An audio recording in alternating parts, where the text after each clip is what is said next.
Check, check, check, check. Hey, shalom, everybody. Most high in Christ bless. We'll go ahead and get started. Um, Matter of fact, those that's tuned in, type Y in the chat if you can hear me. I think we're good to go. Mm, mm.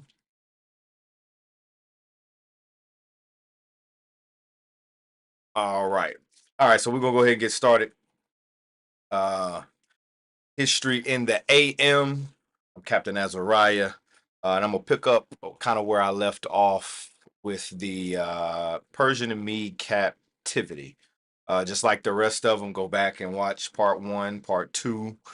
This will be part three, and there would definitely be a part four, maybe even a part five when it comes to the Persian and Median captivity. So just to recap, kind of from part two, where we left off, we were in Second Ezra's the fourth. I mean, not Second Ezra's, Ezra the fourth chapter, um, and essentially we touched on Judith. Basically, us coming back into the lands, laying the foundation with Zerubbabel, and then touching on the history of Judah. So, just to recap real quick, let's go to Ezra the fourth chapter, and I'm gonna start at verse. We will start at verse 3. So this is Ezra chapter 4 and verse 3. It says, "But Zerubbabel and Jeshua and the rest of the chief of the fathers of Israel said unto them, Ye have nothing to do with us to build an house unto our God, but we ourselves together will build unto the Lord God of Israel, as King Cyrus, the king of Persia, hath commanded us." So his history, whenever we came back into the land to rebuild, of course the heathen that was dwelling there basically came to want to try to build with us, and this was the response we gave unto them. Verse 4, it says, "Then the people of the land weakened the hands uh the people of the land weakened the hands of the people of Judah and troubled them in the building, and hired counselors against them to frustrate their purpose all the days of Cyrus, king of Persia, even unto the reign of Darius, the king of Persia," which we're going to touch on that today as we get into it. But verse 6, it says, "And in the reign of Ahasuerus," if you remember to recap for part two, excuse me, this Ahasuerus is actually historically, when you do the research, his name was Cambias II. This is the same king that you read in Judith 1. Just to recap, like I said, go back and watch part two, because I went more in depth with the history of Judith and these two kings you read in verse 6 and verse 7. But like I said, just to recap real quick, let's go to Judith 1, and I'm gonna jump down to verse 15. It says, "And he took Arphaxad." This Arphaxad is Ahasuerus, you read in Ezra's 4 and 6, which is also his also name and throughout history is Cambias II, whenever you go and look at history books and things of that nature. The he that took him is Nebuchadnezzar the third or the fourth. Some say it's the third, some say it's the fourth, because like I said, Babylon. Basically, this was the time Babylon was trying to rise back up and regain power and tried to overthrow the Persians and Medes. It says, "And he took Arphaxad in the mountains of Raguel and smote him through with his darts and destroyed him utterly that day." So now I go back to Ezra's 4 6. It says, "And in the reign of Ahasuerus, which was Cambias II, in the beginning of his reign, wrote they unto him an accusation against the inhabitants of Judah and Jerusalem. And in the days of Arphaxad," now when you get to verse 7, it switches, because between verse 6 and verse 7, that's where you have the history of Judith, of what took place, of why there's a switch in kings. This Ahasuerus in verse 6 and Arphaxad in verse 7 were brothers. This Arphaxad, when you read in history, his name was Bardia. Once Nebuchadnezzar killed Cambias, of course he gained control and power of the kingdom. So that's just to recap. That's where the history of Judah kind of fits historically. Now, Ezra 4 and 7, it says, and then the days of Arphaxad wrote, Ish it wrote Bishala, Meredith, Tabil, and the rest of their companions unto Arphaxad, king of Persia, and the writings of the letter was written in the Syrian tongue and the interpretation in the Assyrian tongue. So now watch this. Let's go to First Esdras, because Ezra and First Esdras is the same history, just written differently. Kind of similar to what you read, and kind of similar to how First Samuel, Second Samuel, First Kings, Second Kings is the same history you read in First Chronicles, Second Chronicles.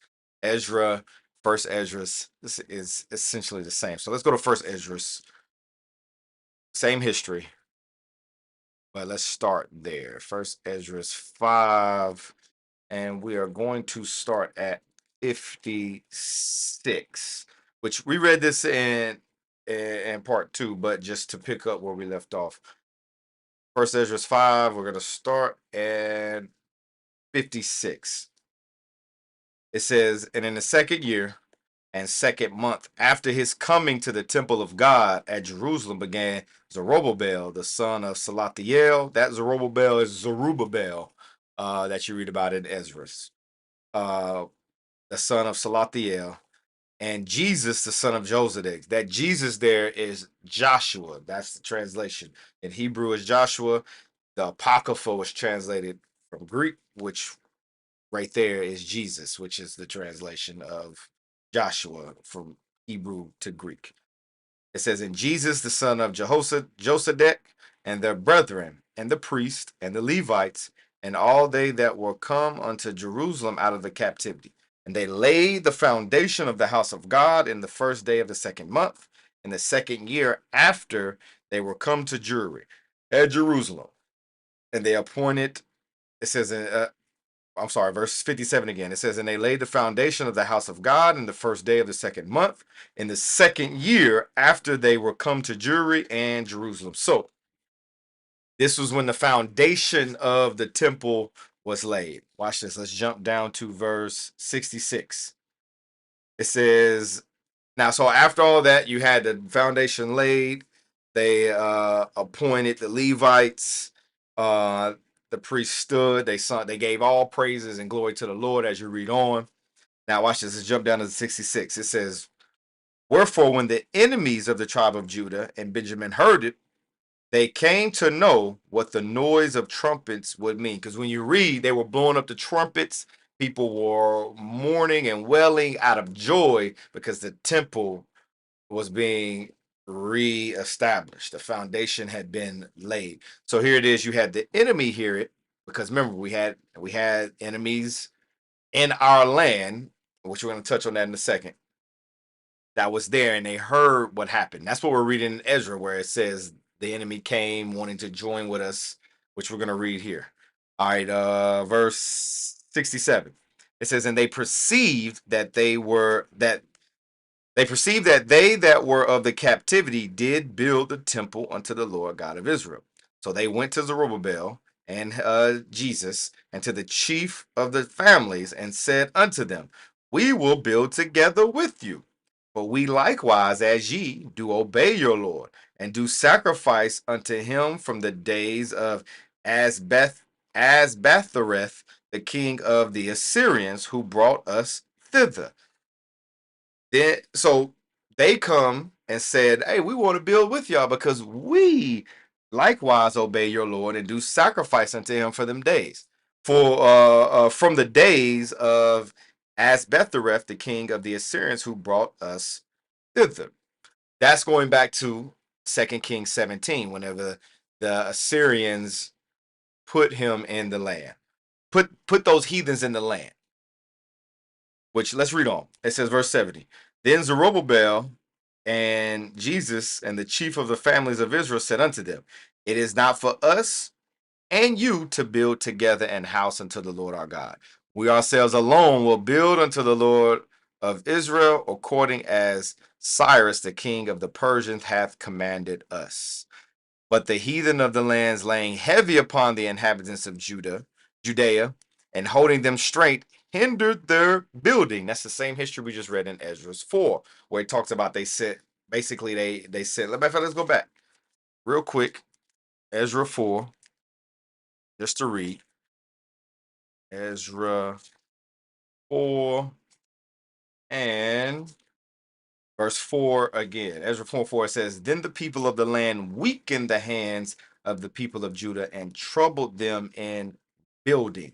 That's the same thing we just read here in 72. It says, but first Ezra 5 and 72. But the heathen of the land, laying heavy upon the inhabitants of Judea and holding them straight, hindered their building. Now watch this. Back in first Ezra 73.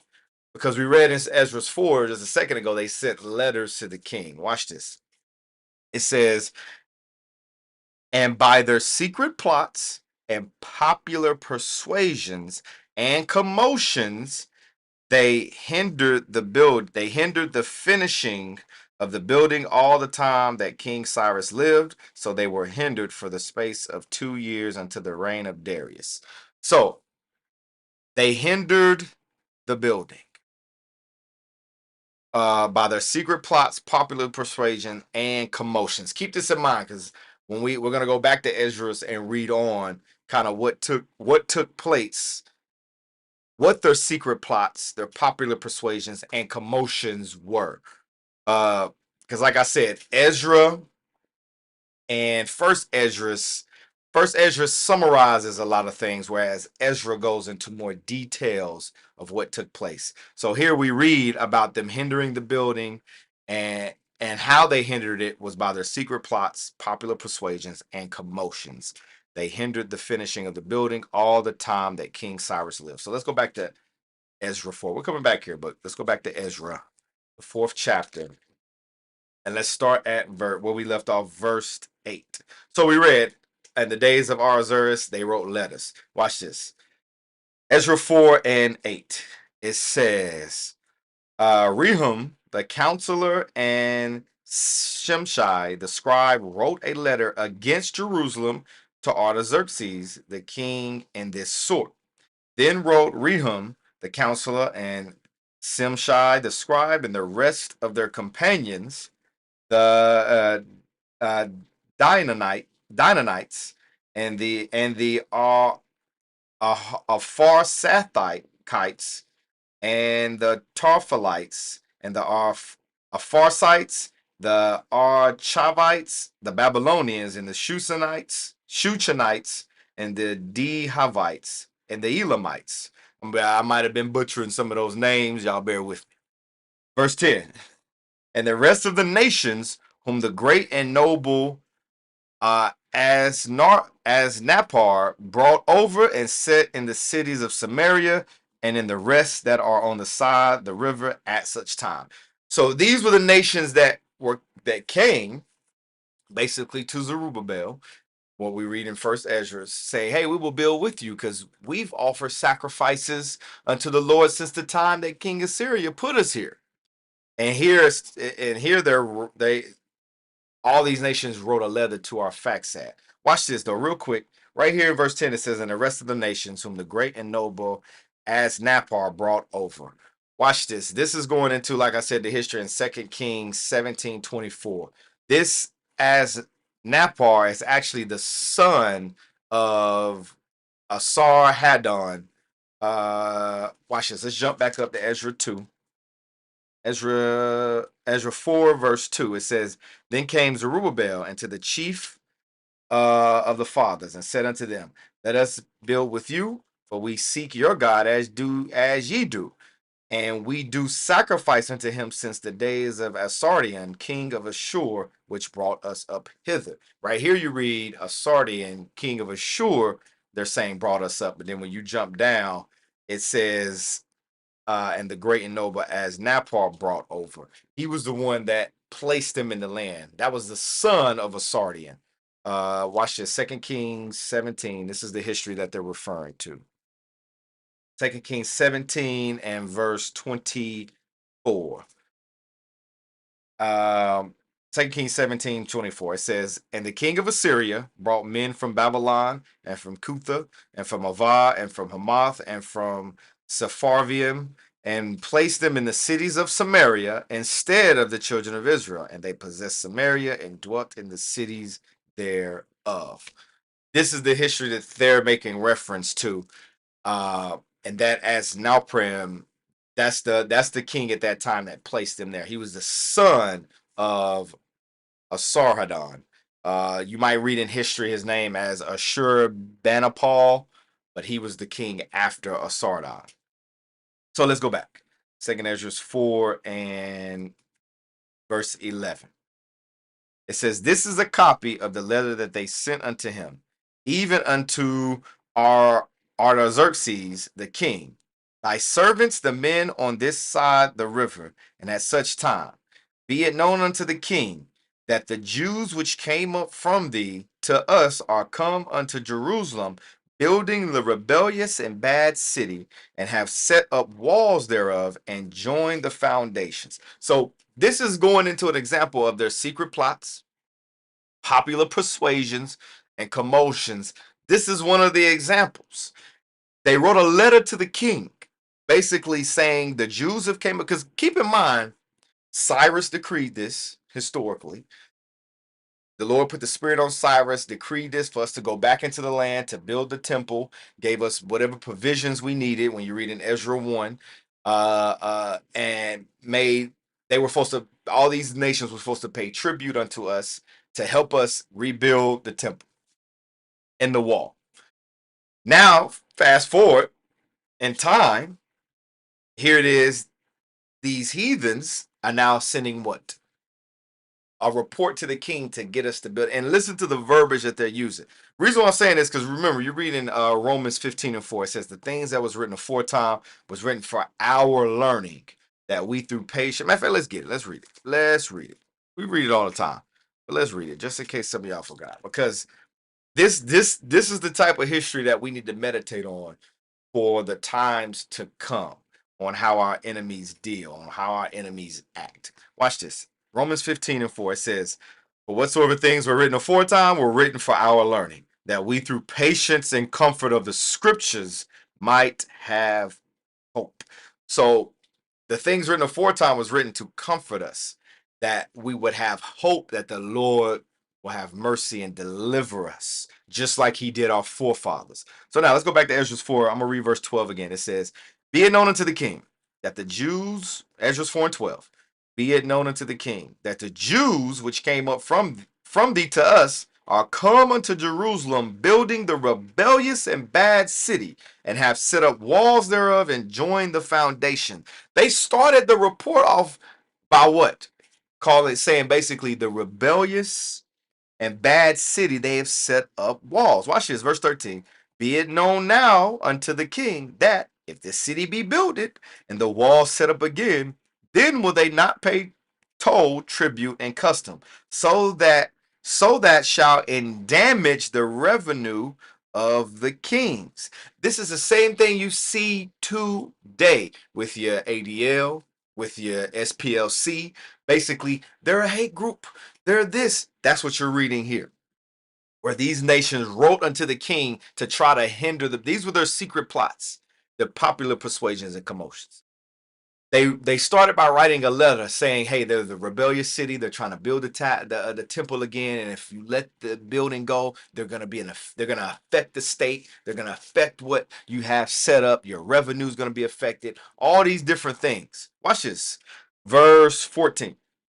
It says, now because we have maintenance from the king's palace, and it was not meet for us to see the king's dishonor, therefore we have sent and certified the king. Watch this, verse 15, that search may be made in the book of the records of thy fathers. So shalt thou find in the book of the records, and know that this city is a rebellious city, and hurtful unto kings and promises, and that they move sedition within the times of old, for which cause was this city destroyed. You see the same thing happening today. This is This is the same. This is your SPLC. This is your ADL. These are enemies, these nations going to the government to what? To have the king shut down and hinder the building. You see the same thing today. That's why I read in Romans 15, the things that was written aforetime. Because these are the things we need to examine and look and see, okay, this is our enemies ain't doing nothing different than what they've always done. So these nations that were in the land, we didn't want them to join with us. We wasn't gonna be assimilated with them. Same. And what did they do? They sent letters unto the king to get us to hinder the building. And this is the verbiage and the wording that they use. All right, where was we at? Verse 16. It says, "We certify the king that if this city be builded again, and the walls thereof set up, by this means thou shalt have no portion on this side the river." Then said the king and answer unto Rehum the chancellor, and to Shimshai the scribe, and to the rest of their companions, and dwelt in Samaria, and the rest beyond the river, peace, and at such a time. Verse 18. The letter which ye sent unto us hath been plainly read before me, and I commanded, and search hath been made, and it is found that this city of old time hath made insurrection against kings, and that rebellion and sedition had been made therein. There have been mighty kings also over Jerusalem, which have ruled over all countries beyond the river, and toll and tribute and custom was paid unto them. Basically, he searched the history and read how we were in rulership. There were mighty kings like King David, King Solomon, and they caused, and all these countries, these nations had to pay toll and tribute to us. Verse 21. Give ye now commandment to cause these men to cease, and that this city be not builded until another commandment shall be given from me. Take heed now that ye fail not to do this. Why should damage grow to the hurt of the kings? So the king sent out the commandment that the building was to cease. That's why when you read in verse 5, let's jump back to verse 5 real quick. It says, and hired counselors against him to frustrate their purpose all the days of King Cyrus, king of Persia, even into the reign of King Darius. You also read in First Ezra where it says they hindered for the space of 2 years. But we're gonna go read that in a second. Let's jump back down. So the commandment, that's why the building was hindered like this, because of what we're reading here. They sent a commandment, a letter to the king to search, basically lying, saying we would be an effective state against them. We were rebelling against the king, and we should shut it down because it would basically cause their kingdom to be disrupted. All right, let's jump back down to verse 23. It says, now when the copy of the king Artaxerxes' letter was read before Rehum and Shimshai the scribe and their companions, they went up in haste to Jerusalem unto the Jews and made them to cease by force and power. Then ceased the work of the house of God, which is at Jerusalem. So it ceased until the 2nd year of the reign of Darius, king of Persia. So now, once them letters came, they went back up to Jerusalem and caused the work to cease by force and power. Let's touch on that force and power. Let's go back to First Ezra, because I think a lot of times we read in First Ezra, we read about secret plots, popular persuasion, and commotions. But let's dive a little bit into that. Let's go back to First Ezra chapter 5, verse 73. Because we just read in Ezra, they went back with force and power. Force meaning they, by any means, they're forcibly stopping you. It isn't they just came and said, oh, stop. I know a lot of times the Christian mind starts to play in. A lot of us, because we grew up in Christianity, so when we read it, we think, oh, it was just all nice. They came and said, hey guys, y'all stop, and we just stopped. No, watch this. First Ezra 5 and 73 again. It says, and by their secret plots, we just read that the secret plots was them sending letters to Artaxerxes, basically saying that we were a rebellious city, and we were building the temple, which was basically put in the records and basically ordained by Cyrus the king. He submitted the decree for us to do that, but they sent letters contrary. That was their secret plots to get us hindered. It says, and popular persuasions and commotions. Watch this. That word commotion. I want to look up the definition of commotions real quick. Real quick. So when you look up the definition of commotions, it says a condition of civil unrest or insurrection. So that commotion, or in other words, insurrection. Because remember, we read in Ezra 4, it says by force and by power. Watch this. That's why I said the things that was written aforetime was written for our learning. Because the same thing you're reading here during the Persian captivity, guess what? Our enemies are doing the same thing and going to do the same thing. Because when you read here, it says they hindered the building for the space of 2 years. Like I said, they didn't just go up to us. Remember, Zerubbabel was a mighty, mighty man. We had mighty men around us. Watch this. Let's go to Second Esdras real quick. Chapter 16, verse 68. Just to give you an understanding, an idea, kind of what took place, that force and power to stop and hindering the building. And it's going to make sense when we get to Nehemiah, why our forefathers, while they was building the wall, they had a sword in one hand and laying brick in the other. Watch this. Second Ezra 16, and I'm going to start at verse 68. Now, this is future prophecy going into now, but to give you an understanding of what took place then and also what's going to take place now as far as those commotions. Because the definition of commotions is a civil unrest or insurrection. Watch this.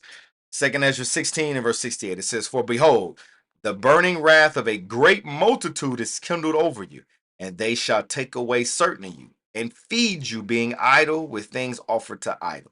It says, and they that consented unto them shall be had in derision and reproach, and trodden under foot.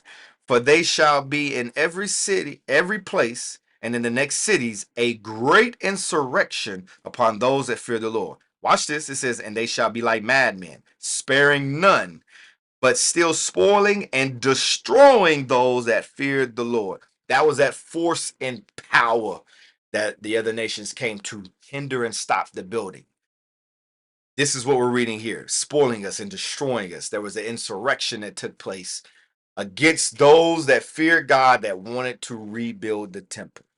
So watch this. Let's go back to Second Esdras. Matter of fact, let's go back to Second Esdras 1. Oh no, First Esdras 1, I'm sorry, 5 and 73 again. It says, and by their secret plots and popular persuasions and commotions, they hindered the finishing of the building all the time that King Cyrus lived. So they hindered from the building the space of 2 years into the reign of Darius. So it was hindered during that time because why? By force and power. There was insurrections happening during that time. They were destroying those that feared the Lord. And guess what? The same thing's going to happen again today. So watch this. Let's go to Ezra 5. Back to Ezra, the book of Ezra, chapter 5. So now, all that took place. All those things happened. You had the heathens taking secret plots, forcing with power us the hindering of the building, that the temple did not get built. So basically it ceased, it stopped, the work stopped. Because you got to put yourself there in the minds of our people. Here it is, you got these heathen coming up, there's insurrection happening, they're destroying those that feel the God by force and power. Those that want to build the temple, they're stopping them. They're doing, you gotta think, I guarantee you there were certain battles that took place. We don't read about it, but there were certain fights that took place. Because you think we just gonna sit there and allow people to forcibly stop us? No, these were mighty men during that time. Zerubbabel wasn't no just regular dude. When you read in First Esdras, he was the king's bodyguard. He had them hands. He could fight. So you had our forefathers there. So there were certain battles that took place. There were certain fights that happened. But overall, the heathen did what they had to do to hinder the building. And they hindered it for the space of 2 years. So now let's get to Ezra 5 and verse 1. So the building had ceased. Watch this. Ezra 5 verse 1. It says, then the prophets, Haggai, it said, then the prophets, Haggai the prophet and Zechariah the son of Adu, prophesied unto the Jews which were in Judah and Jerusalem in the name of the God of Israel, even unto them.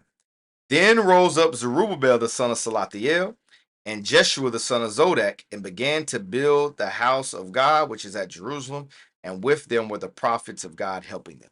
So the Lord sent the prophets to do what? To stir the spirit of the people back up. Matter of fact, let's get there. Let's go to Haggai, the first chapter.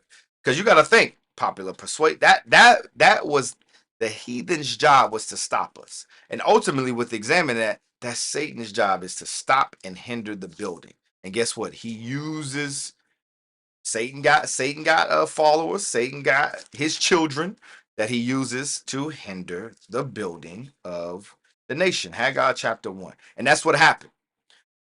Through the secret plots, the popular persuasions, the commotions, the building was hindered. Our people basically laid down and stopped building. And the Lord stirred up the spirit of the prophets to go and prophesy to the people. Watch this. This is what happened. Haggai 1 and verse 1. Oh, I'm in Hosea. Haggai. Haggai chapter 1 and verse. Hold on. Haggai 1 and 1. It says, in the second year of Darius the king, in the 6th month, in the first day of the month, came the word of the Lord by Haggai the prophet unto Zerubbabel, the son of Salathiel, the governor of Judah, and to Joshua, the son of Josedek, the high priest, saying, thus saith the Lord of hosts, saying, this people say, the time is not come, the time that the Lord's house should be built.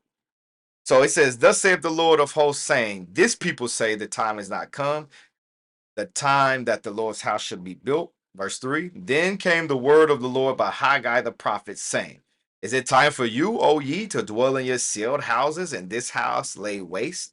Now therefore, thus saith the Lord of hosts, consider your ways. The Lord had to stir up the prophets to go and prophesy to them, hey, listen, consider your ways. It ain't time to dwell in your sealed houses while this house lay waste. Verse 6, it says, ye have sown much and bring in little. Ye eat, but ye have not enough. Ye drink, but ye are not filled with drink. Ye clothe you, but there is none warm. And he that earneth wages to put into a bag with holes. He said, y'all getting jacked the hell up. Y'all going through it. You sow in, but you sow much, but you bring in little. You eat, but you're not enough. You drink, and you what is that? You drink, and you're not filled with drink. You're cold, but you're not warm. You earn wages to put in a bag with holes. Watch this, verse 7. Thus saith the Lord of hosts, consider your ways. Because remember what happened. The heathen came and hindered the building, and we stopped. We ceased. Because that's what you read in verse 2. It says, thus speaketh the Lord of hosts, saying, this people say, the time is not come, the time that the Lord's house should be built. Why? Because you had the heathen coming against us by force and power. But the Lord stirred up the spirit of the prophet and said, you need to consider your ways. It's not time for you to dwell in sealed houses while the Lord's house lay waste. Watch this, verse 7. Thus saith the Lord of hosts, consider your ways. Go up to the mountain and bring wood and build the house, and I will take pleasure in it, and I will be glorified, saith the Lord. Ye looked for much, and lo, it came to little. And when ye brought it home, I did blow on it. Why, saith the Lord of hosts? Because my house that is waste, and ye run every man to his own house. Because we stopped the building. We let the heathens succeed in stopping us. The Lord said, no. Y'all getting jacked the hell up now. And the reason why, because my house lay waste and you run to your own house. So that's what happened with those secret plots, those popular persuasions. Our people stopped. They went back and dwelt and they sold houses and they stopped the building. Watch this. I'm going to read verse 9 again. It says, ye looked for much, and lo, it came to little. And when ye brought it home, I did blow upon it. Why, saith the Lord of hosts? Because my house that is waste, and ye run every man to his own house. Watch this. Let's get Deuteronomy 28. Because what we got to realize, whenever we break God's commandments, and this is an example, and God's commandments is what God commanded. Remember, God commanded that the temple be built, that we go into the land and build the temple. And we stopped doing that. Here it is, because remember, Haggai's going to Zerubbabel and Joshua, telling them this is why what's happening to is happening, because y'all have stopped the building. That's why in verse 9 he says, look, Haggai 1 and 9, it says, ye looked for much, and lo, it came to little. And when ye brought it home, I did blow upon it. Why? Saith the Lord of hosts, because my house that is waste, and ye run every man to his own house. Watch this. Deuteronomy 28 and verse 38. Watch this. Deuteronomy 28 and 38. It says, thou shalt carry much seed into the field, and shalt gather but little in, for the locust shall consume it. This was one of the curses for breaking God's commandments. That's what we're reading here in Haggai. That's what the Lord is explaining to him. You sown much, but brought in little. Why? Because I commanded you that the house be built, but my house lays waste so that you can dwell in your own houses, your own sealed houses. Watch this. Let's go to Zechariah. Zechariah came to, because remember, Haggai and Zechariah came and prophesied unto them. Let's go to Zechariah real quick. Zechariah 1 and verse 1. It says, and in the 8th month, in the 2nd year of Darius, came the word of the Lord unto Zechariah, the son of Bechiah, the son of Adu, the prophet, saying, the Lord hath been sore displeased with your fathers. Therefore say thou unto them, thus saith the Lord of hosts, turn ye unto me, saith the Lord of hosts, and I will turn unto you, saith the Lord of hosts. So understand this, during that space where the heathens hindered the building, we was getting jacked the hell up. That's what we read in Haggai, where it says we sown in much but brought in little. Right here it says, turn. He's telling the Lord was sore displeased with the fathers. He said, turn unto me, and I will turn unto you. Verse 4. Be not as your fathers, unto whom the former prophets have cried, saying, thus saith the Lord of hosts, Lord of hosts, turn ye now from your evil ways and from your evil doings. But they did not hear nor hearken unto me, saith the Lord. Zechariah is letting them know, don't be like your forefathers, who the prophets before cried unto, saying, turn from your evil ways and turn to the Lord. Because remember, they came prophesying, saying, listen, y'all need to do what God commanded us to do and go and rebuild the temple. Don't be like your forefathers. Verse 5, it says, your fathers, where are they? And the prophets, do they live forever? Verse 6, but my words and my statutes, which I commanded my servants the prophets, did they not take hold of your fathers? And they returned and said, like as the Lord of hosts thought to do unto us according to our ways and according to our doings, so hath he dealt with us. So yes, we during that space of 2 years, we was getting jacked the hell up because we were going against what God commanded, what God ordained. So now let's go back to Haggai. Where was we at? Verse 9. Verse 9 again. It says, ye look for much. Haggai 1 and 9. Ye looked for much, and lo, it came to little. And when ye brought it home, I did blow upon it. Why, saith the Lord of hosts? Because my house that is waste, and ye run every man to his own house. Therefore the heaven over you is stayed from dew, and the earth is stayed from her earth, meaning there's no rain that comes down, and the ground won't yield any fruit from when we our crops and our fields and things of that nature. Verse 11, and I called for a drought upon the land and upon the mountains and upon the corn and upon the new wine and upon the oil and upon that which the ground bringeth forth and upon men and upon cattle and upon all the labor of the hands. Verse 12, it says, then Zerubbabel, the son of Salathiel, and Joshua, the son of Josedek, the high priest, with all the remnant of the people, obeyed the voice of the Lord their God, and the words of Haggai the prophet, as the Lord their God have sent him, and the people did fear before the Lord.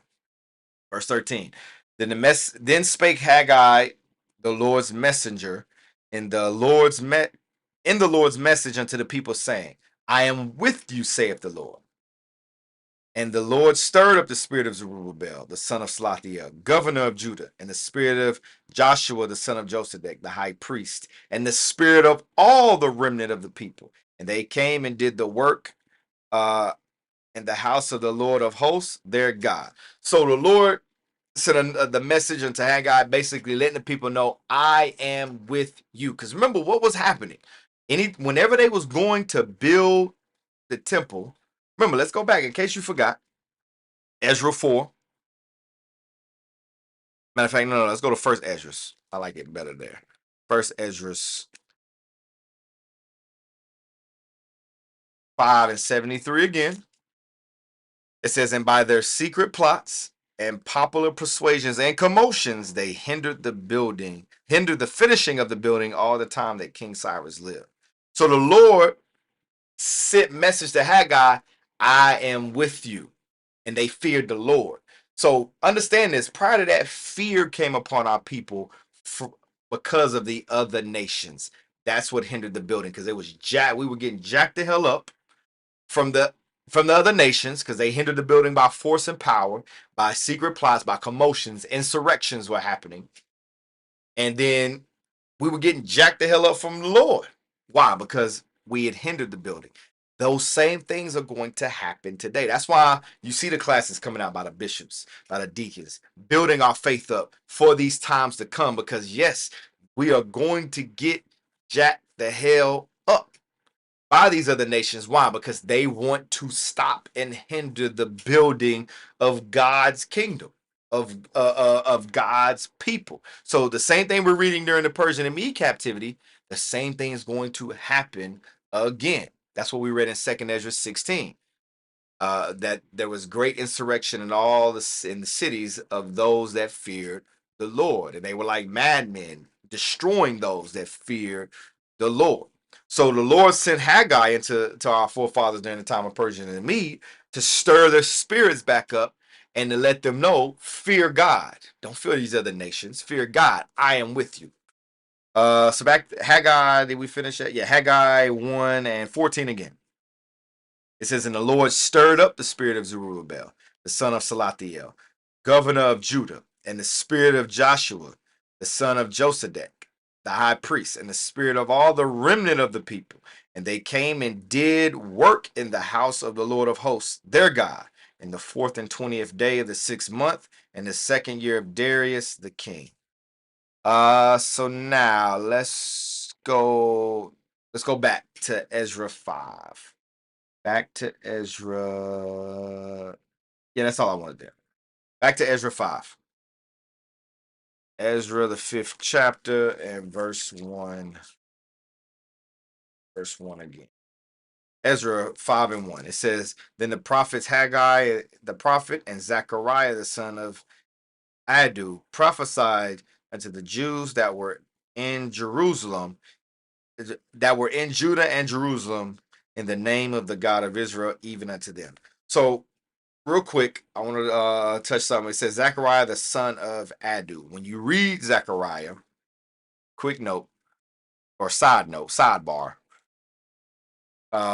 When you read Zechariah 1 and 1, it says, in the 8th month, in the 2nd year of Darius, came the word of the Lord unto Zechariah, the son of Berechiah, the son of Adu, the prophet. Right here, you read the son of Berechiah, the son of Adu, but in Ezra, you read just the son of Adu.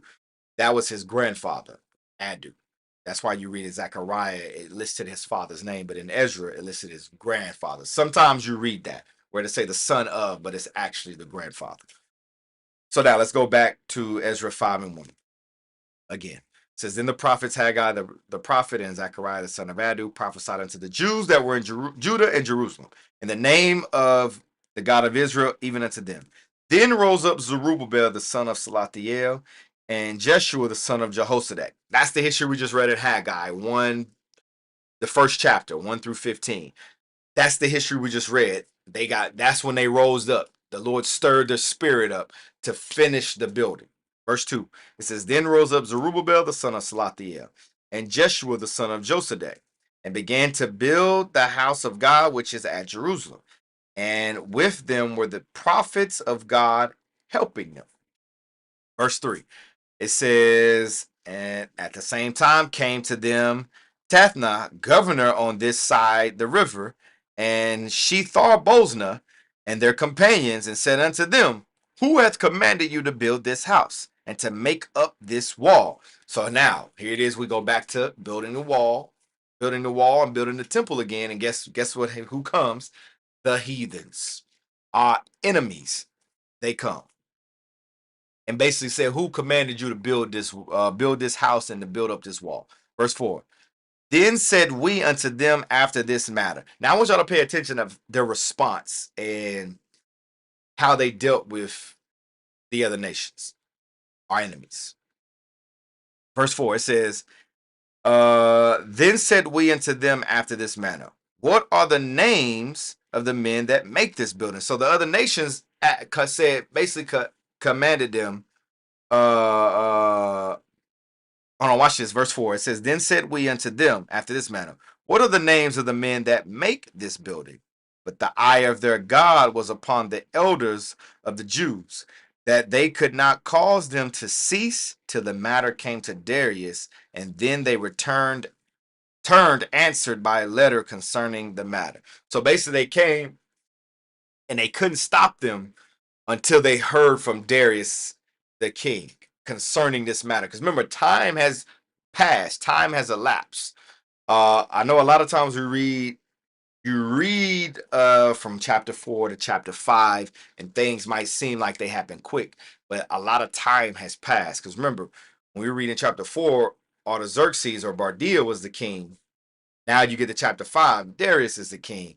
2 years have passed to where we ceased and hindered the building. So a lot of the commotions have died down. Now we go back to build the building, and here comes the heathen again. So now they got to hear there's a whole new king in place. So now they send commandments to hear from Darius. Uh, verse 6.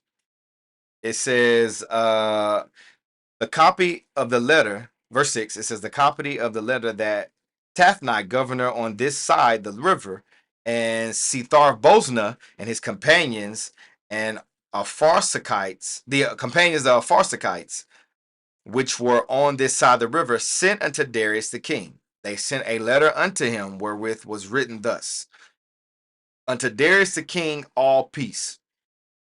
This is the letter that they wrote. It says, Be it known unto the king that we went into the province of Judea, to the house of the great God, which is builded with great stones, and timber is laid in the walls, and this work goeth fast on, and prospereth in their hands. And we asked, and then asked we those elders, and said unto them thus, Who commanded you to build this house, and to make up these walls? We asked their names also. That was verse 4. It says, Then said we unto them after this manner, What are the names of the men that make this building? Verse 10, it says, We asked their names also to certify thee, that we might write the names of the men that were the chief of them. Basically, they came saying, "By who's the leader amongst you? Who's authorizing this building? What's the names, so that we know who the chief man among you to do what? To report them to Darius." Watch how they respond. Verse 11, it says, Thus they returned us answering, saying, We are the servants of God of heaven and earth, and build the house that was builded these many years ago, which a great king of Israel builded and set up. I want y'all to pay attention of their mentality and mindset. Watch this. I want to go to First Esdras. First Esdras real quick. And I want to read it there as well. First Esdras 6. Because the mentality of our forefathers, they didn't just give up the leaders. Remember, think about it. They had been going back and forth with these heathens. The heathens had been hindering the building. There was all type of secret plots, popular persuasions, commotions happening. So our people, our forefathers understood warfare. They understood how the other nations operate, how they work. Watch this. They understood this. I'm gonna go to Sirach real quick first. Sirach, the 12th chapter, and Sirach chapter 12, because this even goes back to what we read in chapter 4 about the other nations. Sirach chapter 12 and verse 10. It says, "Never trust thine enemy, for like as iron rusteth, so is his wickedness. Though he humble himself and go a crouching, yet take good heed and beware of him. And thou shalt be unto him as if thou hadst wiped a looking glass, and thou shalt know that his rust hath not been altogether wiped away." Our forefathers understood that. Never trust thy enemies. This even goes back to chapter 4, because remember, originally the heathens came to us what, wanting to come together. Hey, we want to come and build the house of God, because we've been sacrificing unto him since the king of Assyrian put us here. We want to be with you. And the moment we said no, hell no, you ain't got nothing to do with us, demon. You ain't got nothing to do with us, heathen. You're our enemy. What did they do? They showed themselves to be our enemies. They wrote letters unto the kings. So our forefathers understood warfare. They understood these things. Same thing with us today. We must understand warfare. We must understand the tactics. That's why you don't just give away your positions. You don't just freely give away all the information. Yeah. This is such and such name. The bishop's name is this, and off of this brother's over this, and he doing that. We've had these incidences that's happened with us. That ain't how our forefathers rolled. And we see that in history, because here it is. You had the heathens coming. He was a governor of the land on that side of the river. And they came say, by what authority are you building this? Who's the chief people amongst you? And what did our forefathers answer? They said, we are the servants of God.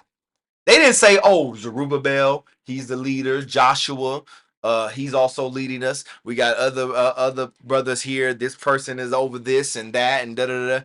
They didn't give the layout and the mapping. They understood warfare, and this is the type of spirit we have to roll in even into this to this day. That's why the things that was written aforetime was written for our learning, that we through patience and comfort of the scriptures might have hope. So let's go back. Where do we go? First Ezra. Same history, but let's read it in the Apocrypha. First Ezra 6, start at verse 1.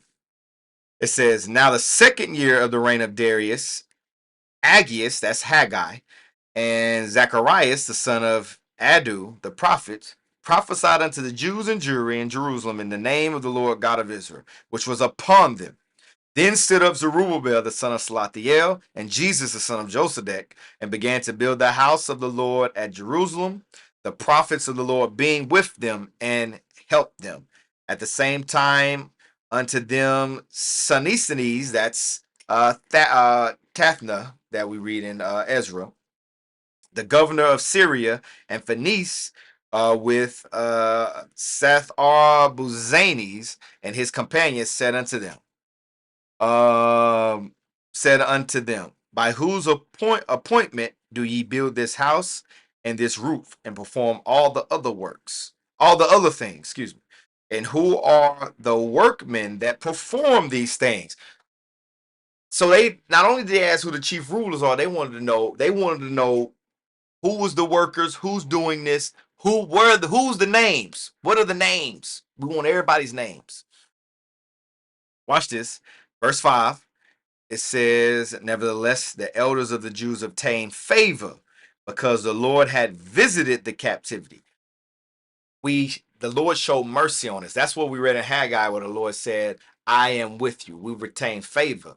And that's what we got to always remember in our captivity when we doing the work of the Lord, because ultimately that's what we're doing now. Spiritually, we are going out to rebuild the house of God, to bring forth the God's kingdom on earth. That's why we go into the street corners and prophesy for our people to repent. And guess what? We got to have faith and fear of the Lord that he will have compassion and have mercy on us and show favor in this and visit us in this captivity and make things happen. That's why you can't be fearful when it comes to dealing with the other nations when they come against us with their secret plots, their popular persuasions, and their commotions. Watch this, verse 5 again. It says, nevertheless, the elders First Ezra 6 and 5 again. It says, nevertheless, the elders of the Jews obtained favor, and because the Lord had visited the captivity, and they were not hindered from building until such time as signification was given unto Darius concerning them, and answered received. Watch this. We're going to jump down to verse 11 because essentially this is the same history we read in Ezra. So they sent the letter out, but I wanted to touch on something that we read in Ezra about how our forefathers moved. Verse 11. Watch this. It says, then asked we these elders, saying, by whose commandment build ye this house, and lay the foundation of these works? Therefore, to the intent that we might give knowledge unto thee by writing, we demanded of them who were the chief doers, and we required of them the names in writing of their principal men. So, because we read, that's why I said you can't just you a lot of times when we read words, you got to really dive in and understand. Because when you read in Ezra 5 and 10, it says we ask the names also. So the Christian thought might come to your mind. Oh, they just came and they politely asked. I'm telling you, sometimes our mind frame when it comes to the other nations and our enemies, we really think that, oh no, they can't. They wouldn't dare act like that because Christianity be on our brain. So when you read, they ask their names, your mind might be, oh, they came in polite, said, hey, good sir, who builds this? Oh, hey, brother, who built this? No, it says they demanded, meaning they came, hey, listen, all y'all stop. We need y'all to come over. Ain't nothing moving until we figure out, we want everybody's names. We want to write it down so we can report it. Understand that. That's how they came. They came again.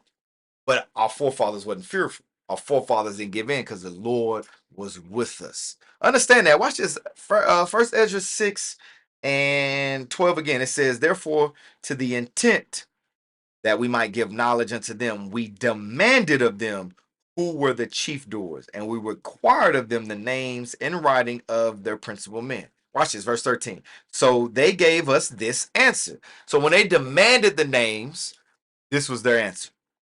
It says, we are the servants of the Lord, which made heaven and earth. They didn't give up the names. They didn't go and say, this is our chief doer. Here's Zerubbabel. Here's Joshua. They're the chief doers. Our principal man is X, Y, and Z. This is Deacon such and such, Captain such and such. He's over this office. Matter of fact, this is how security is set up. This is how when you go in, this is what you. They didn't do that because our forefathers understood warfare. They knew not to trust their enemies. Let's go back to Sirach, just in case you missed the thought. Yeah, we beating a dead horse, but these are the things that we need to meditate on that was written aforetime so that in that day we can withstand, to build our faith up and to understand and know warfare, just like our spiritual warfare, just like our forefathers did. Sirach 12 and 10 again. It says, never trust thine enemy, for like as iron rusteth, so is his wickedness. Though he humble himself and go a crouching, yet take good heed and beware of him. And thou shalt be unto him as if thou hast wiped a looking glass, and thou shalt know that his rust hath not been altogether wiped away. He's supposed to be unto you like a looking glass. And so when you wipe it, you see him. Because like a looking glass, you see that person reflection. Yeah, it might get foggy, it might get dusty, and you might the vision might not be clear because the looking glass has stuff on it and you can't necessarily see. But when you wipe it, you see his wickedness. It's still there. Just like It says, and thou shalt know that his rust have not been altogether wiped away. That wickedness, that rust ain't gone nowhere.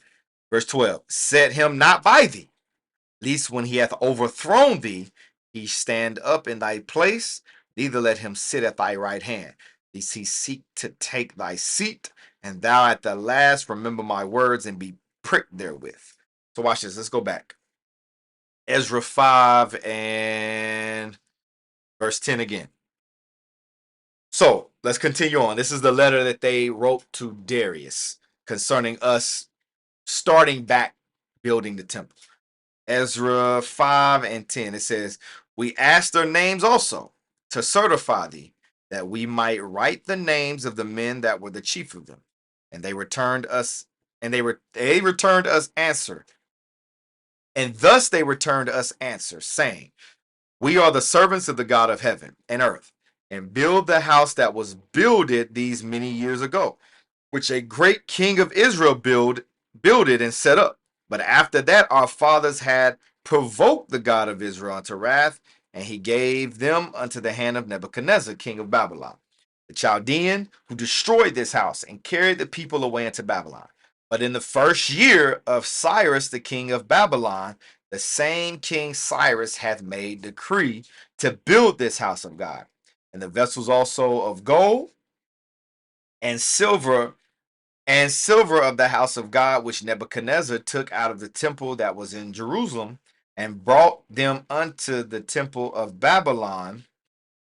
Those did Cyrus, king of Babylon, those did king of Cyrus take out of the temple of Babylon, and they were delivered unto one whose name was Sheshbazzar, who he had made governor, and said unto him, take these vessels, go carry them unto the temple that is in Jerusalem, and let the house of God be builded in his place. So this was the answer that we answered the heathen, and this was the letter that was sent to King Darius.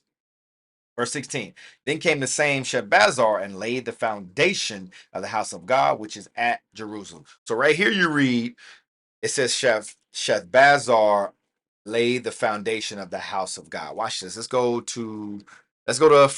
back to first Ezra 16. First Ezra 6 and 18. Because you read in various places, back in, I believe it's chapter 3, where it talks about Zerubbabel laying the foundation. Then you read about Shethbazzar laying the foundation. Let's go to First Ezra 6 real quick. First Ezra 6 and 18. Same history. Jump down to 18. It says, and the holy vessels of gold and of silver that Nebuchadnezzar had carried away out of the house of Jerusalem, and has sent them in his own temple, and had set them in his own temple, those Cyrus the king brought forth again out of the temple at Babylon, and they were delivered to Zerubbabel and Sansabarzarus, the ruler. This Sansabarzarus is the same Shethbazzar that you read in Ezra. Watch this. That Shethbazzar is Zerubbabel's uncle. Watch this. Let's go to First Chronicles real quick. First Chronicles 3 and 18.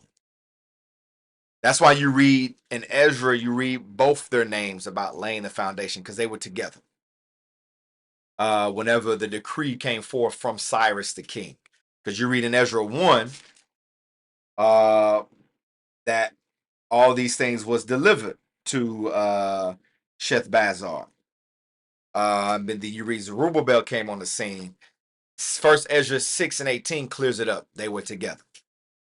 Because Shethbazzar was Zerubbabel's uncle.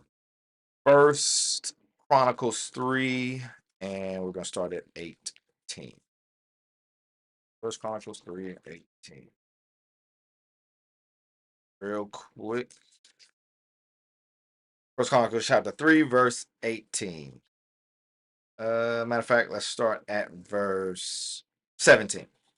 It says, the sons of Jeconiah, Ashur, and Salathiel, his son. This Salathiel is the same Salathiel that you read was the father of Zerubbabel.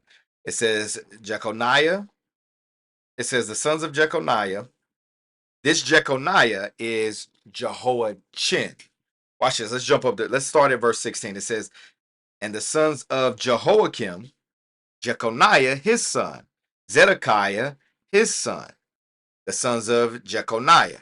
And what we're reading here in Chronicles, so in 16, you read Jehoiakim. Remember, his name was Eliakim when you read in 2 Kings 23, and the king of Egypt changed his name to Jehoiakim. Then you read about Jehoiachin, his name was changed to Jehoiachin from Jeconiah during the Babylonian, because remember, that was the curse. Our names were always changed throughout history whenever we went into captivity. So that's what you're reading here in 16. It says the sons of Jehoiakim, Jeconiah, who is Jehoiachin when you read 2 Kings 24. His son, and Zedekiah his son. It says, and the sons of Jeconiah, Ashur and Salathiel his son. Malchiam also, and Pedaiah and Sinazar. This Sinazar is Shethbazzar that you read in Ezra, which was Zerubbabel's uncle. It says Jehoiakim and Hoshama and Nebiah. It says, and the sons of Pedaiah were Zerubbabel and Shemaiah. Now here you read, it says, and the sons of Pedaiah were Zerubbabel. This is that same Zerubbabel that we're reading about, which was the son of Salathiel. That's the same lineage you read about in Matthew 1, or about the son of Salathiel, the son of Zerubbabel. Now I know the confusion might be, well, right here it says Pedaiah. When you examine it, there's a few things that could have took place. But we'll touch on that well, no, we'll touch on it now, because when you read when you examine commentary, it could have been a situation similar to Boaz and Ruth. In that situation where Salathiel didn't have any children, and um, basically Deuteronomy 25, he had a son Zerubbabel, but it was under that man's name as to why it says he was the son of Pedaniel. But let's go back. But this verse 18, Sinazar was the same Shethbazzar that you read in Esdras, which was Zerubbabel's uncle. So let's go back. Let's go back to Ezra 5. Ezra chapter 5, and where was we at? Ezra chapter 5, and no, we was in first Ezra. No, back to Ezra 5. That's where we was at. 5 and 16 again. It says, then the same Shethbazzar, then came the same Shethbazzar and laid the foundation of the house of God, which is in Jerusalem. Remember, we read in First Ezra 6 and 18, Zerubbabel and Shethbazzar were together and laid the foundation of the house of God, which is at Jerusalem.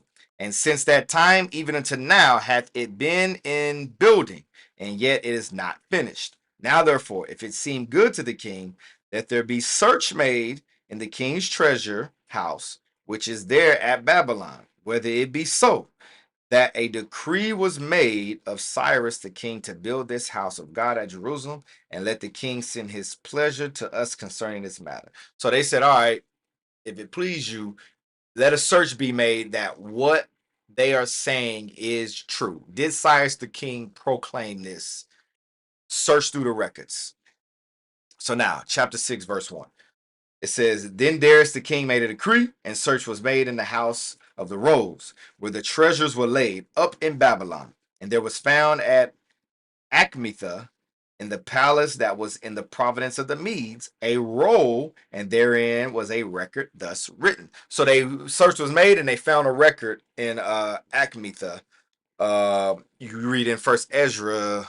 Let's get it real quick. It says Ecbatane, which was basically as a palace in the province of the Medes when you read in First Ezra. And this was the record that was found. Verse 3. It says, in the first year of Cyrus the king, the same Cyrus the king made a decree concerning the house of God at Jerusalem. Let the house be builded, the place where they offered sacrifices, and let the foundations thereof be strongly laid. The height thereof 60 cubits, and the breadth thereof 60 cubits, with 3 rows of great stones, and a row of new timber, and let the expenses be given out of the king's house. And so let the golden and silver vessels of the house of God, which Nebuchadnezzar took forth out of the temple, which is at Jerusalem, and brought unto Babylon, be restored, and brought again unto the temple which is at Jerusalem, every one to his place, and place them in the house of God. Now therefore, Taphna, governor beyond the river, Sethar Bosnia, and your companions, the Arphasakites, which are beyond the river, be ye far from thence. Let the work of this house of God alone. Let the governors of the Jews and the elders of the Jews build this house of God in his place. So they found record that Cyrus did decree this. So Darius sent a letter back basically saying, leave them alone and let them build the house of God in his place. Verse 8, it says, moreover, I make a decree what ye shall do to the elders of these Jews from the building of this house of God, that of the king's goods, even of the tribute beyond the river, forthwith expenses be given unto these men, that they be not hindered, and that which they have need of, both young bullocks and rams and lambs, of the burnt offerings of the God of heaven, wheat, salt, wine, and oil, according to the appointment of the priests which were at Jerusalem, that it be given them day by day without fail. It's so all the provisions we needed for the sacrifices, it was supposed to come from the tribute that was on that side of the river. It was supposed to be given to us day by day without fail. Verse 10, it says, that they may offer sacrifices of sweet savors unto the God of heaven, and pray for the life of the king and of his sons. Also, I have made a decree that whosoever shall alter this word, let timber be pulled down from his house, and being set up, let him be hanged thereon, and let his house be made a dunghill for this. Not only did a decree go out that provisions were supposed to be made for us, that the house be not hindered. Also, anybody that altered this word, let timber be pulled down, and let him be hanged, be put to death, and his house become a dunghill. Watch this, verse 12. And the God that hath caused his name to dwell there destroy all kings and people that shall put their hand to alter and to destroy this house of God, which is at Jerusalem. I, Darius, have made a decree that it be done with speed. Verse 13. Then Taphna, governor on this side of the river, Sethar Bosnia, and their companions, according to that which Darius the king had sent, so they did speedily. Why did they do it speedily? Because the king let them know anybody that alters this will be put to death, and their house become a dunghill. So they made it happen quick. Verse 14, it says, and the elders of the Jews built it, and they prospered through the prophesying of Haggai the prophet and Zechariah the son of Adu. And they built it and finished it according to the commandment of the God of Israel, and according to the commandment of Cyrus and Darius and Artaxerxes, king of Persia. So through the time of Darius the king, in the second year of his reign, the decree came forth, and the building was not hindered. And we finished the building of the temple all the way through the reign of Darius up until the reign of Artaxerxes, king of Persia. Verse 15.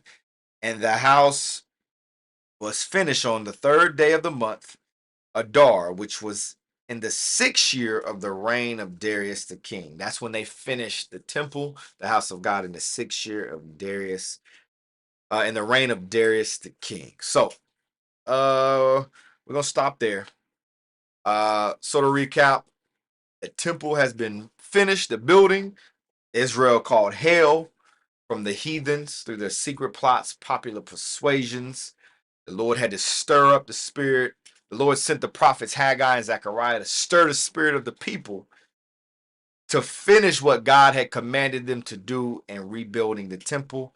And they finished it in the 6th year of the reign of Darius the king. So when I come back next time I do class history in the AM, we'll pick up with part 4 of the Persian and Mede captivity, leading into where Ezra came onto the scene, going into Nehemiah. Also, we will touch Zerubbabel and his background as far as within the Persian captivity. Like I said, Persian Mede captivity is a lot of history that took place during the Persian and Mede captivity. So, all praise be to the Most High God. I pray y'all got some understanding from today's class. Don't forget to send up the morning prayers. With that, we say shalom.